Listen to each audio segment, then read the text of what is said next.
And Coach Roussell is now 10-1 all-time against MAC teams. We're joined by Coach Roussell right now. It's a sweaty headset, but that's okay. Get a different camera angle this year, I'm not exactly Coach. Dry here either, so that's quite all right. Quite all right. Hey, the sweat was worth it. Congratulations, Aaron. Appreciate it. One of the biggest wins in program history. How'd you do it? Yeah, I thought our players competed. I think when we went down, we go down 7, maybe it was even 8. I think that's a turning point right there. And I thought, Cap hit a big shot when they went to their press there. Marley Wall's giving us those minutes that she did at the end of the half. And even I thought just giving us some ball handling there at the end of the game. I thought Kai was outstanding, but then got in some foul trouble. And just a really, really great effort to build the lead and to play the way that we did, loose and great reading for that third quarter. And then the fourth quarter, it's always tough to play like that. I thought they made some adjustments, started switching everything, and I think we kind of got caught in we had 2 bad possessions, I thought, where we went down the court, full court, and tried to take some contested layups and turned it over. Otherwise, when they were switching, we were trying to still be in attack mode, and I think, again, there's just a tough balance for some of our players there with do we attack, do we wait, do we milk the clock, and, but again, a great lesson learned for them. Do you realize the magnitude of this moment? This is a Bobcats team that was 24-1 their last 25 games. Their one loss was to UConn, 11-time national champion. 0-2 team to get them, huh? Us and UConn. A really good team, and I told Trish after the game, man, it's a really enjoyable team to watch. They play such a great brand of basketball. It was really fun watching them on film the last 3 days, just because I felt like I learned a lot about basketball, and she's a tremendous teacher, a tremendous coach. But then you had to play them at the end of it. And I felt like our kids were prepared. I felt like we were locked in. We were going to struggle to guard them. That just their offense, their matchups, we felt like we were going to struggle to guard them. And we just said we wanted to put some pressure on their defense and be hard to guard as well. And I thought we did that, especially the first and third quarters.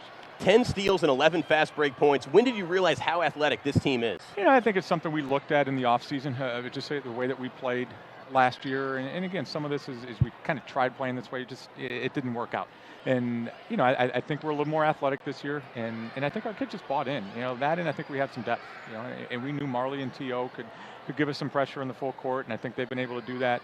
And, I thought we were great at Monmouth with that. The question was, are we going to be able to bother a team like Quinnipiac and the way that they read? And I thought we did that a lot of times, but when we got stagnant, they got comfortable. When they got comfortable, I thought they got some easy looks. All right, what'd you say at halftime? It's a 1-point game, then you score the first 14 points of the third stanza. They're always a good third quarter team. They were plus 172 last year in the third quarter. What'd you say? I think you and I have talked about this. Over the years, we've been very, very good in the third quarters, coming out of halftime as well. Last year was just okay, and I thought that was something we addressed in the offseason. And again, I needed to be better, making some adjustments, needed to be better, looking at some things differently. And again, maybe we tweaked a couple things, but to be honest with you, I think we just cleaned a few things up. I thought we made some mistakes in some of their drives. We left some open players to I don't know whose credit this was, but I thought they even missed a couple open kids that maybe they could have gotten. So I think it was really just cleaning things up. And then I think we tried doing some things on the offensive end, watching the way that they defended, that got some wide open shots, and then our kids knocked them down. Kai English, career high, 8 assists, just 3 turnovers. Why is her senior year going to be her best year at Bucknell, Aaron? Well, because the last 2 days of practice, she was phenomenal. The kid's been a 4-year starter, and literally the last 2 days in practice, I would almost say, at the risk of sounding dramatic, a different kid in practice. I just thought she got everybody involved. The last thing I said to her before she went out in the court, and I said, this is the best week of practice you've had running a basketball team today. You're going to have to be aggressive and put some points on the board, too. And I thought she was just that. How were you able to contain Jen Fay, one of the best players in the country? Yeah, we had some good defensive efforts. I thought, Cap got some minutes on her. I thought Ellie, we had some kids that we thought would struggle, just because she's a different style than our kids have seen. And I think once we adjusted, it was good. But again, she had some open shots that, these two teams could play again. I think it'd be a really fun 7-game series. They missed some shots too. We made some shots, they missed some shots. And with all due respect to our players, we know it's a really good team over there that, today was just our day.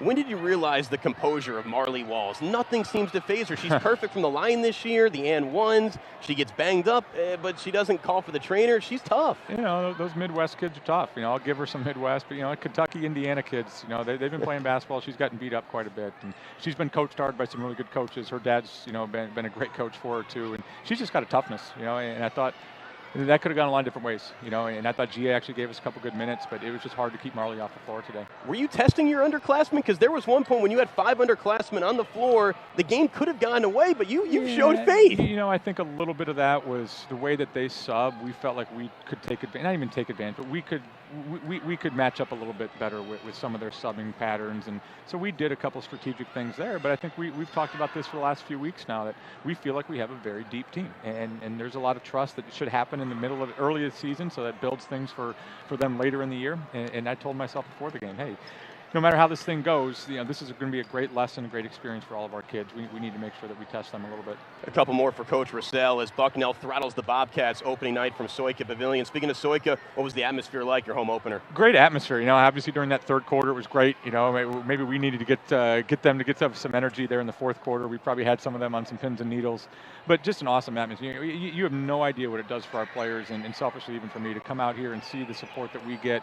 This is a really, really fun basketball team to watch. I think some teams and some people are taking a look at that nationally and realizing this. And this is a special group, led by our seniors right now, because a really special group of seniors, but this is a special group, and I think a really exciting brand of basketball that these guys get to watch. Your rookie assistant coach, Darren Ginch, welcome to basketball at Bucknell. He drew the scout. He must have done a really good job preparing the young women. And I think the preparation that I've seen him do here, and even, again, it's the first scout of the year, so a little bit gave him a little bit of a nudge. I was like, hey, back in September, like, what are you doing, man? You got your next scout's Quinnipiac. Let's get going a little bit. But just the composure and just the attention to detail that he does with the scout.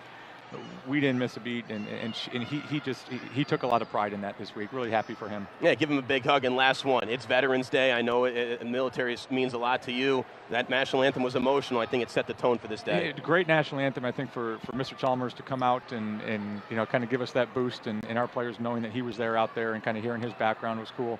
Trying to think about it. I'll talk to my parents tonight, but I think my dad takes this in high regard on this Veterans Day. So shout out to him and to my mom as well, and everybody else out there. Like, we talked about this off camera, or maybe it was in the interview today. Just the amazing things that those guys have done for us and as a country, and to be able to have fun out here, basketball was really cool. But the things that those guys have done pale in comparison to anything that we do around here.